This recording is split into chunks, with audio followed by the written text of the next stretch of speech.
Hey Mara, hit us with some of those sick beats.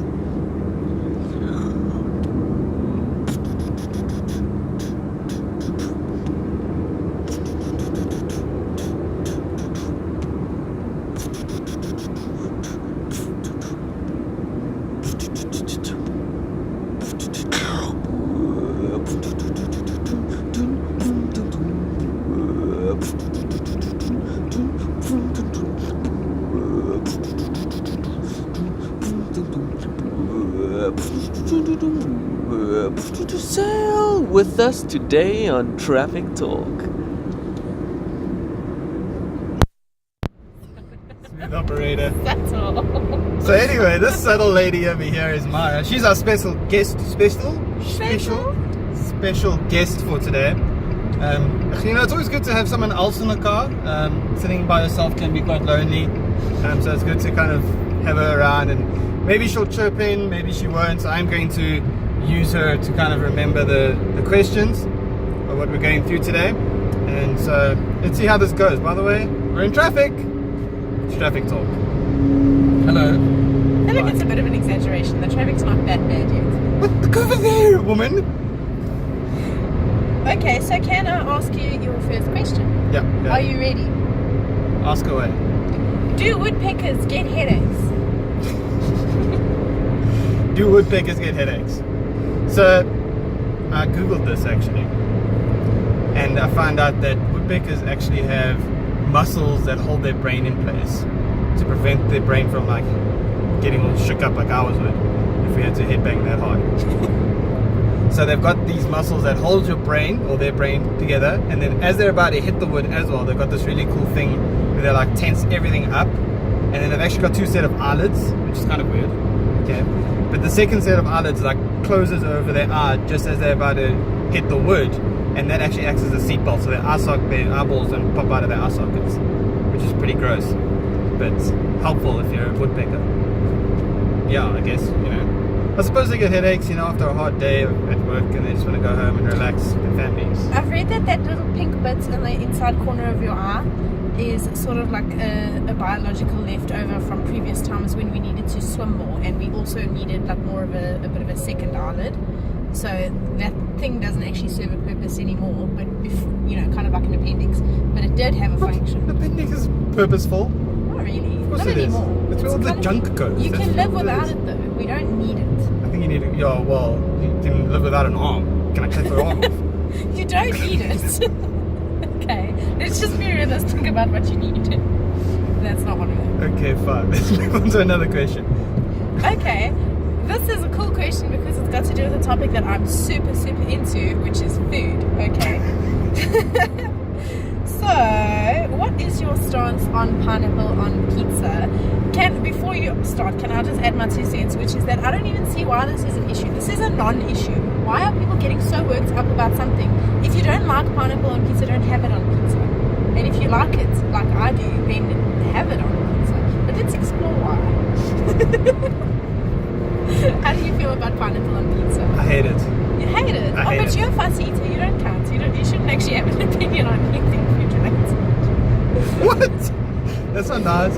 No, pineapple shouldn't be on pizza. First off, it's a very sweet thing, and pizzas are like a richer taste than, for me, I like lots of meat on my pizza. Sorry, vegetarians. But it's a sweet thing. I don't like it. I don't enjoy the way it comes across and the way it tries to compliment pizza. I don't like pineapple in general also, to be quite honest with you. I think it's a Okay, bit of a but lame again, thing. that's because you're a fussy eater. So now we're Okay. talking if someone they don't mind pineapple, but they wouldn't put it on a pizza specifically. I think that's bizarre. Why? Because Freedom of choice, Mara. Gosh.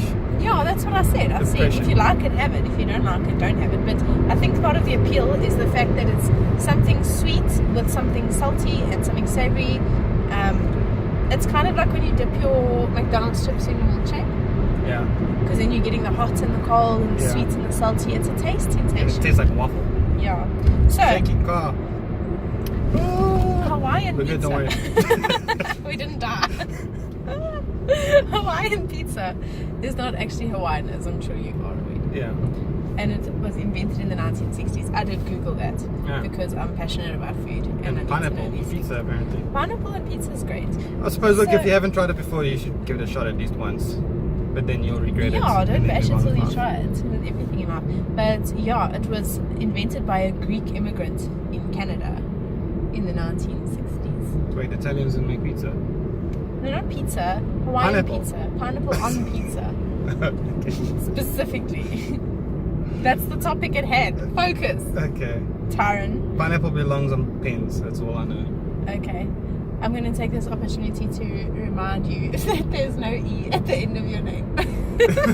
Yes, guys, please. If you're trying to spell my name, there's no E. That's the right way to spell it. There's another guy out there who's on Twitter, ProKill.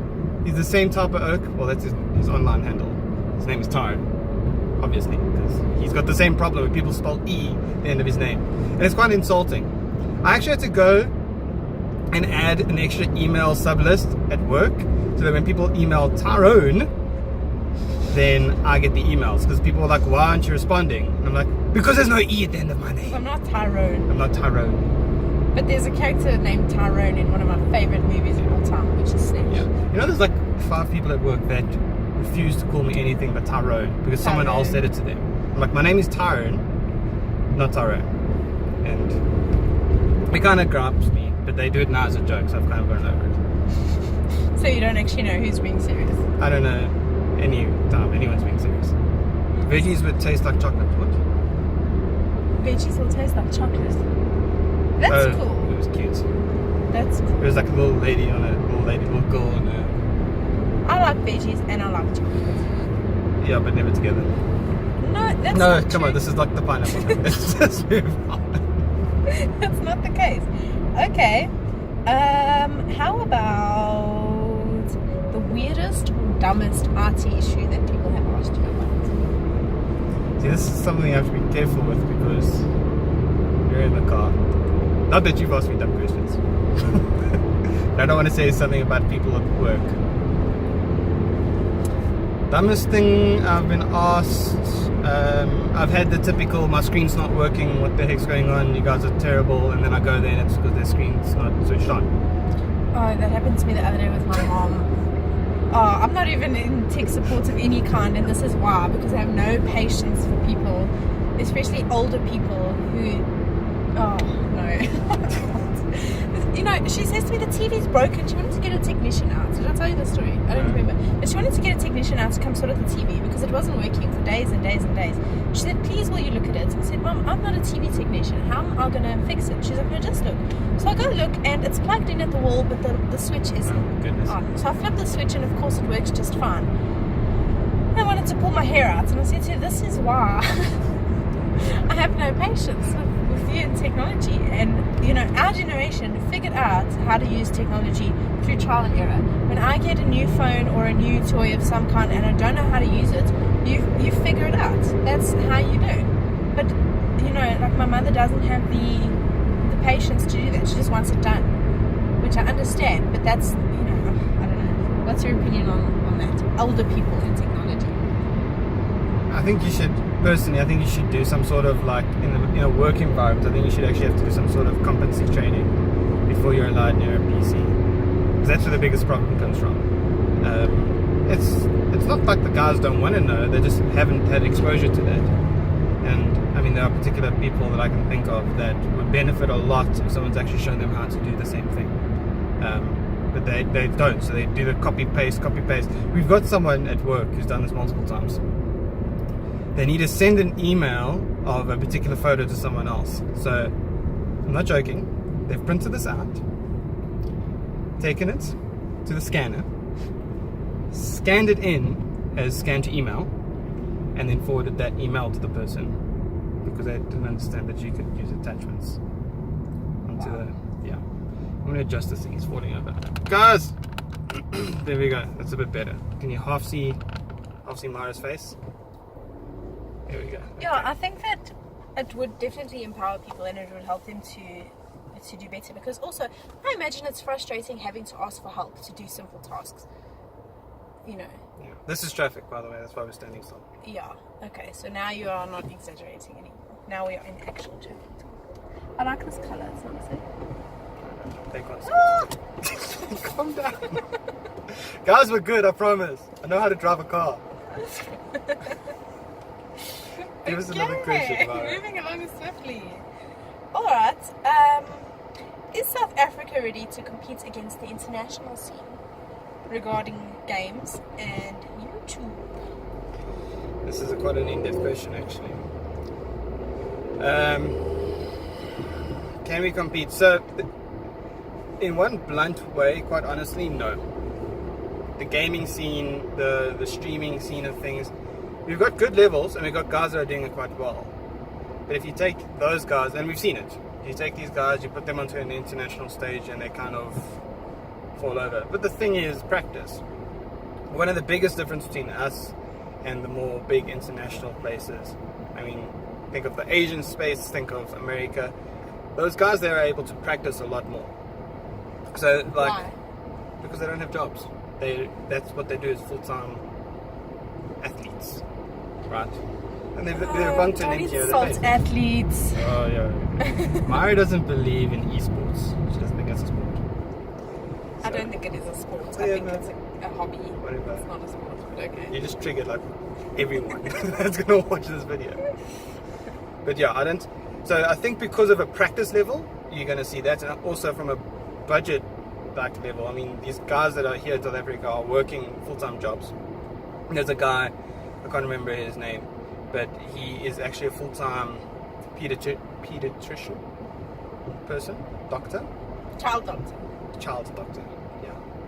So he does that as a full-time job, and then he goes home and he practices for his online sport team. And I mean, that's hardcore. That's really committed. He should be commended for that commitment. Yeah. He has been. That's It right. was Shout no out to you if you ever watch sarcasm this. I don't remember your in name. that statement. But yeah, he's that kind of level of commitment is what's needed, and the game kind of needs to be uplifted. I mean, Sam does a very good article about this on her blog where she talks about it, and it's a matter of kind of people need to be investing, people need to be pouring into this, both financially, both time, But kind of do they lifting it up. need to be though? They do. If you want any industry to grow, someone needs to put in the commitment to do so. Like, nothing grows without effort. How will it benefit our economy or our country in any way if that specific industry does grow? Investment. Because think of your big guys like Asus or Samsung. So Samsung did a big sponsorship here. But if these guys start looking at South Africa and saying, well, flip, here's underdeveloped countries with people who've got skills, we can throw money at this and it looks good for them. It's good for our economy whenever some foreign aid, foreign money comes in. So it does definitely benefit. I mean, there's another team that exists, and I don't remember the name, so I know some of you guys know who they are.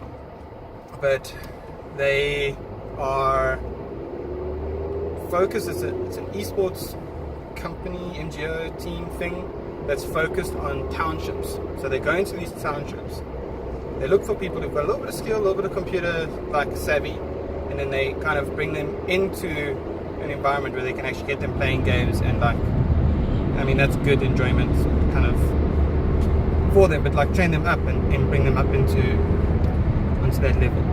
I mean, that's good for them. It's good for Okay, them. fair point. So, just to get back to the question itself, are we ready to compete? Not yet, but we could be. It is a matter of time and effort. I mean, Rome wasn't built in a day. The entire industry, as far as I see it, I mean, guys out there probably know a lot more than I do, but as far as I see it, there's been a big spike in this in the recent years. And so I think, I mean, we kind of need to have a little bit of patience. You're not going to be able to be like US level or Asian level, like in that type of industry spec, like overnight. It does take time. Not saying that we don't have good competitions. I mean, Middle State does a great job, and all the stuff I've seen them host. Yeah. And the streaming stuff, I think that's slightly different. The YouTube stuff is very different because, while we don't have big budgets, if you look at some of the content that's out there, I think we compete quite well. We just need better exposure. and then we need sponsorships. So we need people to actually fund this as a full-time job kind of thing. I see. On a related note, what do you think some of the highlights of 2017 are in terms of the game industry? This is a big question. I'm not going to answer this one. I think this has to be another video. It has to be I think we're still kind of October-ish, and I know that's kind of winding down, but I think this is a question for a December-ish type of situation. Okay, shall revert. Yes. One of your viewers wants to know about recording while driving. Okay, so this is actually a friend of mine who says that me driving and recording is a terrible idea because I'm going to be super distracted and do something stupid. And I haven't. Okay, so all the times when you've seen the car move forward and I'm braking, that's normal. Mara panics quite easily. Oh. Do I? Yes, you do. And so I know how to drive, guys. No, honestly, Tyrant's a very good driver. I feel safe in this car. Like at least 95% of the time that I'm in it. Okay, fine. And I didn't pay her to say that. This isn't planned, this isn't organized in any sort of way. Yes. You can do this. This is the same thing as if you were listening to an audiobook to me, or the same thing if you were singing along to the radio. Your level of focus is always going to be slightly distracted. You just choose how to do it. And as you guys can tell, I'm wearing glasses and I kind of do this because I'm sometimes looking at the phone, but most of the time I'm actually looking at the road when I'm talking to you. So I have got my eyes on that note, can I say something interesting? So there's a song by Oscar Alexandria called White Line Fever, which I'm very into, very cool song. So I wanted to know what white line fever is, and it's a colloquial term for what is more commonly known as highway hypnosis, but it's where you're on a road, a long straight road for so long that you actually get to your destination with no recollection of how you got there, because all of your driving is just autonomous. You kind of just zone out, fall asleep. You know, it commonly happens to truck drivers, especially in America, where they've got those long, cross-state highways or roads. So yeah, I think that's quite cool, white line fever. And I've had days where I was driving to work in the morning thinking that's how I feel. I feel like I'm asleep behind this wheel. But it's amazing how much you can actually multitask. So, talking, having a discussion, like you said, listening to an audiobook, you can focus on multiple things at once to different degrees. That's without fair. dying. Without dying, yeah. A lot of the time. Yeah. And this does come down to how you actually know how to use your multitasking brain. If you can't do this, then don't try. Like, if you know you're not the type of person who can multitask well, please don't record. Also, just don't record, because I'm not going to be held responsible. This is the T's and C's for And what they you do apply. Yeah, they do apply. The motorcycle. Okay, the last question, because we're up on 20 minutes almost, 18 minutes. Okay, here's a good one. Is social media ruining the youth? Does this sound like... I know who asked this question. It's entitled. Yeah, it's entitled. But it sounds like an old person question. He's not, he's younger than us. I don't think where the question is coming from is really relevant. These youth of today. Also, who's the youth? Teenagers? Is it, people in their early 20s? Who's the youth? So you need to, let's specify that first. Or is it kids? Because I know that kids as young as primary school, even before that, sometimes often have access to cell phones and social media and things like that.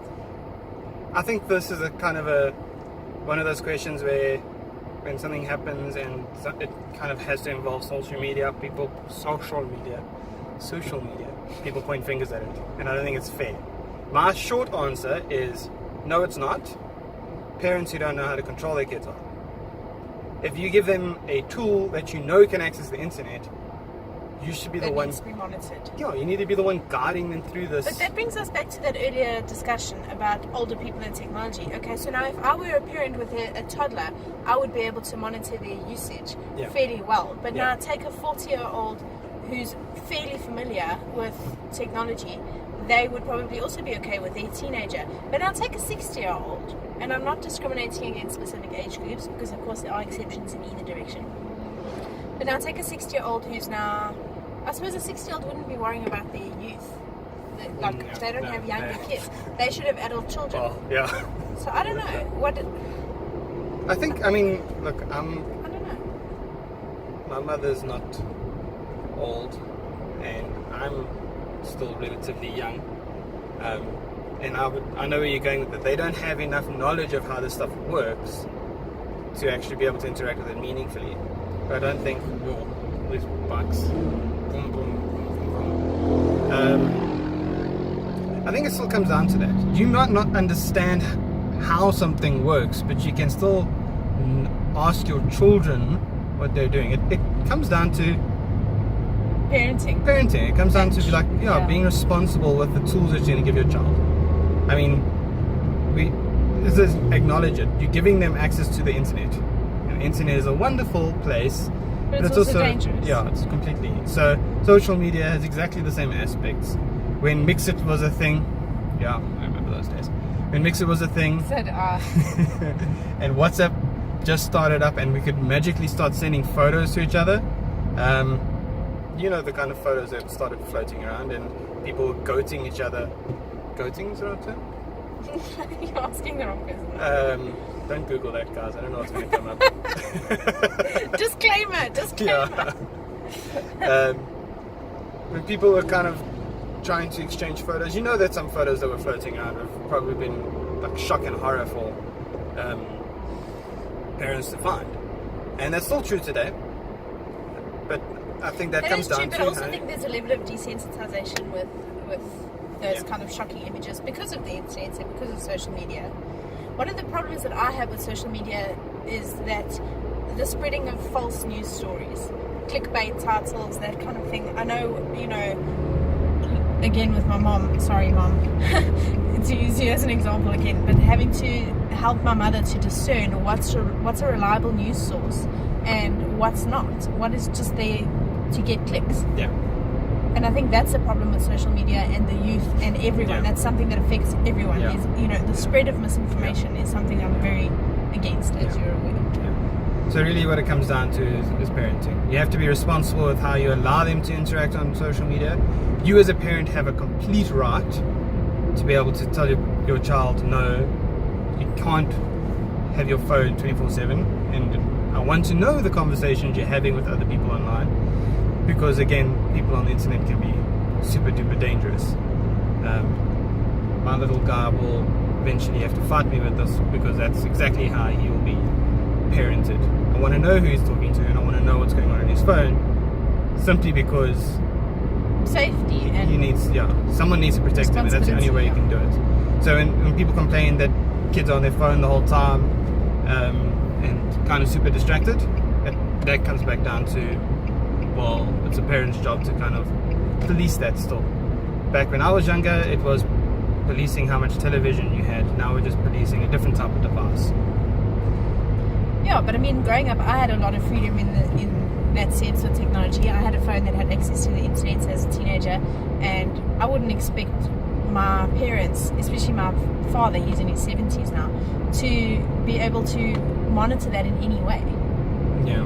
And they didn't. Yeah, but that's because they didn't understand it. I'm sure if you understood that this was the internet. I also wonder if that question, if social media is ruining the youth, if that's also in the sense of socialization, not just in terms of, you know, what they're exposed to, but their ability to develop social skills in an electronic world. But again, social skills are quite a relative term. If I can hold a conversation, if it's online or not, I can hold a conversation. And when in a space where people are filming themselves, where people are typing out a lot, if that's how they interact majority of the time, I don't think we can judge them. That doesn't, just because it's online doesn't diminish the interaction. Yeah. You know, it's the same thing. I mean, you meet some people IRL in real life, and that's they're not great. nearly as cool as their online persona. That may be true, but at the same time, I think if you've interacted with them enough online, it's kind of like just meeting up with a friend again. Okay, we're getting off the highway. This has been a super duper long video, 25 minutes almost, 24 minutes. So we're going to do a shakey shake as we hit these speed bumps, and then I'm going to push bye. Guys, this was Myra, this was Tyron. Once again, it was nice to have someone else in the car to talk to. And I'll see you in another one. Oh my goodness, taxi. Calm down. Okay, guys. Okay, thanks, love you, bye. Bye.